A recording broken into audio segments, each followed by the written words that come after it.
Watu wasiopungua 15 wamefariki dunia na wengine kujeruhiwa baada ya ndege ya mizigo ya jeshi la anga la Bolivia kuanguka katika mji wa El Alto, magharibi mwa nchi hiyo. Ajali hiyo ilitokea majira ya saa 12:15 siku ya Ijumaa. Ndege hiyo ilikuwa ikiwasili katika uwanja wa ndege wa kimataifa El Alto ikitokea Santa Cruz, kwa mujibu wa maofisa wa usafiri wa anga. Wizara ya Ulinzi ya Bolivia imethibitisha kuwa ndege iliyohusika ni aina ya C-130 Hercules iliyokuwa ikisafirisha noti za fedha kwenda benki kuu ya Bolivia.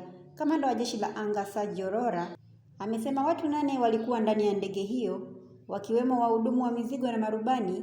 Ripoti zinasema ndege iliteleza nje ya barabara ya kurukia na kugonga magari yaliyokuwa karibu. Shirika la habari la BBC limeripoti kuwa baada ya ajali hiyo, polisi walilazimika kutumia mabomu ya machozi kuwatawanya watu waliodaiwa kujaribu kuiba noti za fedha zilizokuwa zimetapakaa eneo la tukio.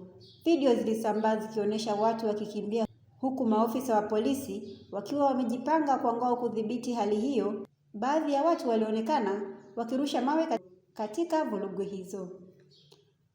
Chama cha waandishi wa habari cha Bolivia kililaani mashambulizi dhidi ya waandishi wa habari waliokuwa wakiripoti tukio hilo.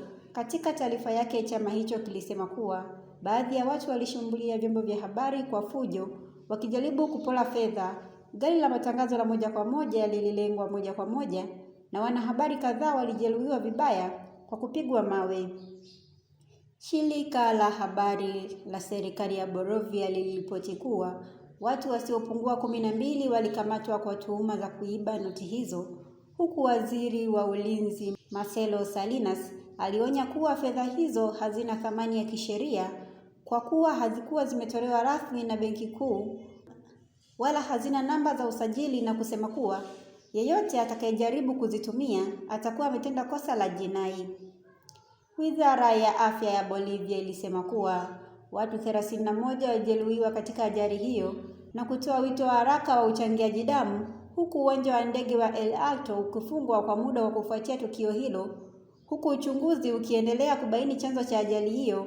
Pia mamlaka zilisema matukio ya uchunguzi yatatangazwa mara yatakapokamilika.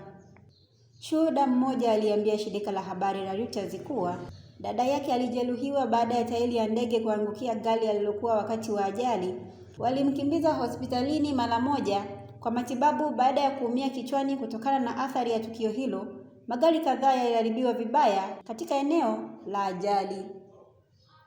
Baadhi ya mashuhuda walidai kuwa hali ya hewa ilikuwa mbaya wakati ndege hiyo ikianguka, wakitaja kuwa mvua kubwa ya mawe na radi kali. Mwanamke mmoja aliyeathiriwa alisema radi zilikuwa zikimulika angani wakati mabaki ya ndege yalipoangukia gari lake. Mamlaka zimeanzisha uchunguzi rasmi kubaini chanzo halisi cha ajali hiyo. Endelea kufuatilia Mwananchi Digital kupata taarifa mbalimbali.